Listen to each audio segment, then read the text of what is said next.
ট্রাম্পের কারণে 2026 বিশ্বকাপ বয়কটের আলোচনায় ইংল্যান্ড স্কটল্যান্ড। কারণ ট্রাম্পের কারণে বিশ্বকাপ বয়কট করবে, কি কারণ হতে পারে স্কটল্যান্ড এবং ইংল্যান্ডের ব্যাপারে আর কি।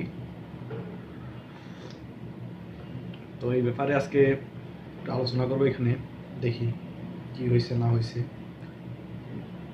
ফুটবল বিশ্বকাপ 2026 সালে।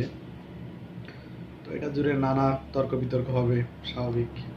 দেখি 2026 বিশ্বকাপের বাকি এখনো 5 মাস। ফেব্রুয়ারি, মার্চ, এপ্রিল, মে, জুন, হচ্ছে জুনে গিয়ে হচ্ছে ফুটবল বিশ্বকাপ শুরু হবে। এর আগে এই নাটকীয়তা দেখা গেল।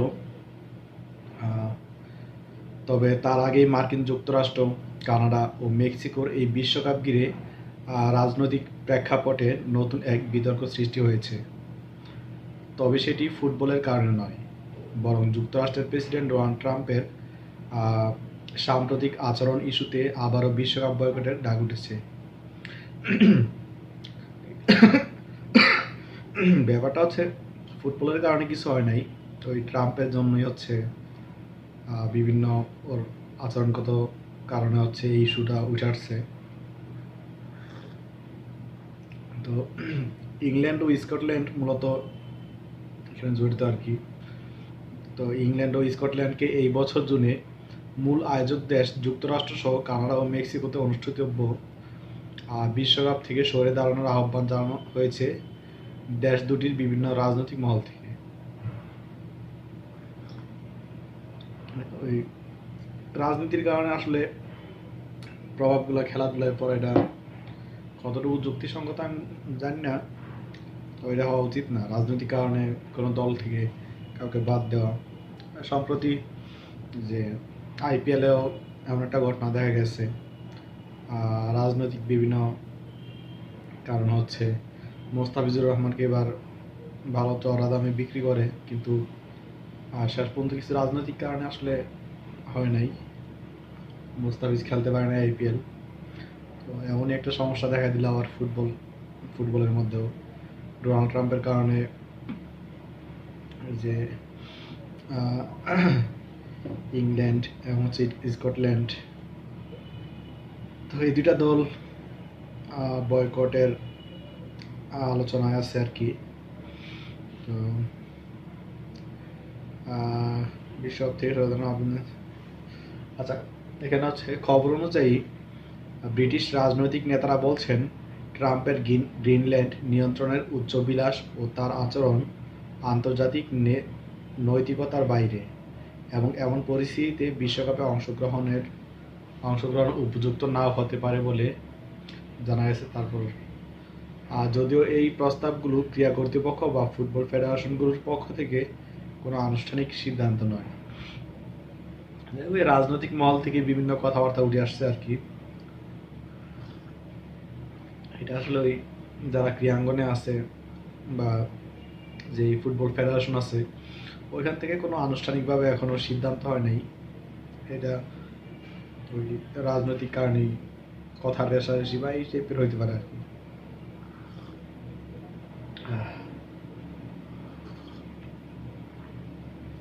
ত্রিপক্ষীয় আয়োজনে গ্রুপ পর্বে ইংল্যান্ড, ক্রোয়েশিয়া, ঘানা ও পানামার সঙ্গে একটি ম্যাচ আছে, এবং স্কটল্যান্ড, ব্রাজিল, মরক্কো ও হাইতির মতো দলগুলোর সামনে নামবে।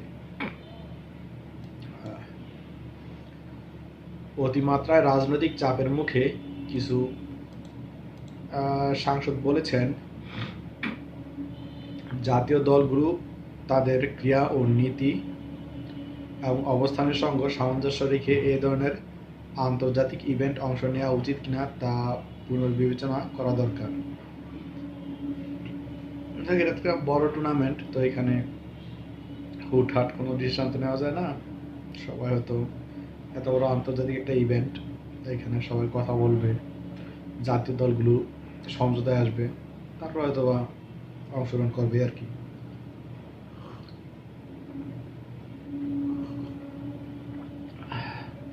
বয়কটের ডাক মূলত ট্রাম্পের রাজনৈতিক কর্মকাণ্ড,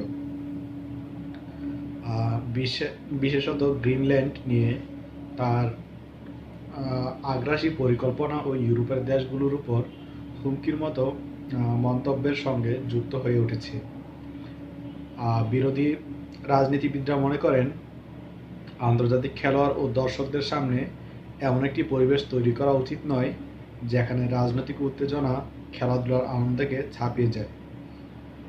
তো এই ব্যাপারে মূলত আমিও একমত যে খেলাধুলার সাথে রাজনীতির ব্যাপারটা না জড়ানোই উচিত। তো এখানে 4 বছর পর পর বিশ্বকাপ টুর্নামেন্ট হয়, সবাই খুব আগ্রহের সাথে খেলাটা দেখে। তো এইখানে আসলে রাজনীতির কোনো ব্যাপার টাইনা আনা উচিত না বলে আমি মনে করি। এখানে সবচেয়ে জনপ্রিয় একটা টুর্নামেন্ট তো হচ্ছে গিয়া বিশ্বকাপ টুর্নামেন্ট। তো এখানে আসলে রাজনীতির ব্যাপারগুলো টাইনা আনা মোটেও যুক্তিসঙ্গত না। তো এখানে ডোনাল্ড ট্রাম্পের হয়তো রাজনৈতিক কিছু ব্যাপার থাকতে পারে। তো এইগুলো নিয়ে আমার মনে হয় সবাই একসাথে ওরা আলোচনা করুক, রাজনৈতিক দলরা ওরা বসুক, ওদের কি সমস্যা, কি কারণে এমন হইতেছে বা কি। তো এই ব্যাপারগুলো যেন হচ্ছে ওই খেলাধুলাতে না আসে আর কি।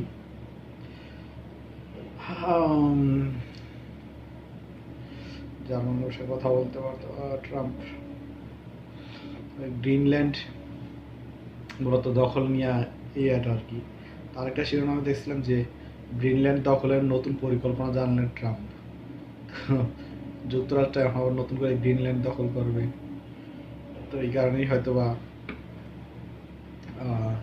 ইংল্যান্ড এবং স্কটল্যান্ড, অবশ্যই দুইটাই বড় মাপের দল। ইংল্যান্ড সবচেয়ে বেশি বড়, স্কটল্যান্ডও ভালো দল। তো বিশেষ করে ইংল্যান্ড যদি বিশ্বকাপ বয়কট করে, সেক্ষেত্রে আরও অন্যান্য দেশগুলো আসলে কীভাবে রিয়েক্ট করবে ওটা দেখার বিষয়। এখানে শুধু ইংল্যান্ড স্কটল্যান্ড ব্যাপারটা তা না, হয়তোবা এই দুটা দল শুরু করলে বাকি দলগুলো নজরে বসতে পারে। তো ট্রাম্পের কারণে আসলে এটা হইব কিনা বলা মুশকিল। এদিকে সাধারণ ফুটবল সমর্থকদের মধ্যে এ ধরনের উদ্যোগ কতটা সমর্থিত হবে তা এখনও প্রশ্নবিদ্ধ। স্কটল্যান্ডের একটি দলও একই মন্তব্য করেছে, যদিও তাদের উদ্দেশ্য মূলত মূল ইভেন্ট সমর্থন জানানোই।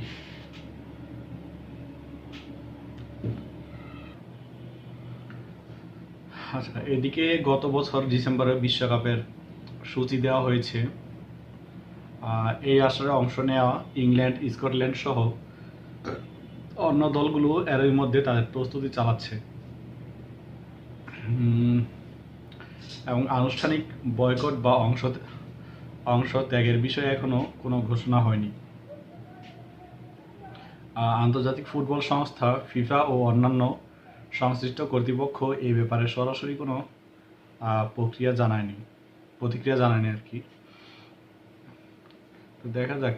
এখন আমার মনে হয় না সরাসরিভাবে ফুটবল ফেডারেশন এই ব্যাপারে কোনো কিছু সংশ্লিষ্ট যারা সরকারি কর্মকর্তা আছে এই ব্যাপারে কোনো প্রতিক্রিয়া জানাবেন কিনা আসলে সময় সাপেক্ষ ব্যাপার জানা।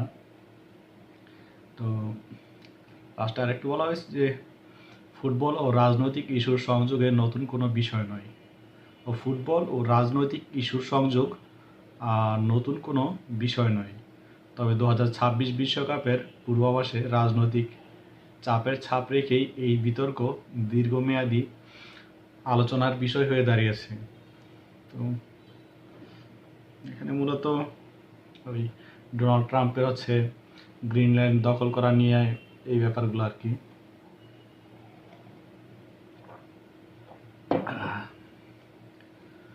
এখন রাজনৈতিক চাপে দেখা যাক কোনো প্রভাব পড়ে কিনা এই ফুটবল ক্রীড়াঙ্গনে। তো আশা করব এই 2026 বিশ্বকাপটা যেন হচ্ছে কোনো দল বয়কট না করে এবং সবাই যাতে সমঝোতার মাঝে এসেই এই খেলায় অংশগ্রহণ করে এবং পুরা বিশ্বের মানুষ যেন হচ্ছে 2026 বিশ্বকাপটা যেন আনন্দ উপভোগ করতে পারে। সবার অংশগ্রহণ কামনা করছি। তো আশা করি ইংল্যান্ড এবং স্কটল্যান্ড এই ব্যাপারে তাদের রাজনৈতিক ব্যাপারে আলাপ আলোচনা করবেন এবং ভালো কোনো সিদ্ধান্তে আসবেন। ঠিক আছে, এই পর্যন্তই আজকে। পরে অন্য কোনো টপিক নিয়ে আবার আলোচনা হবে। ধন্যবাদ সবাইকে, ভালো থাকবেন।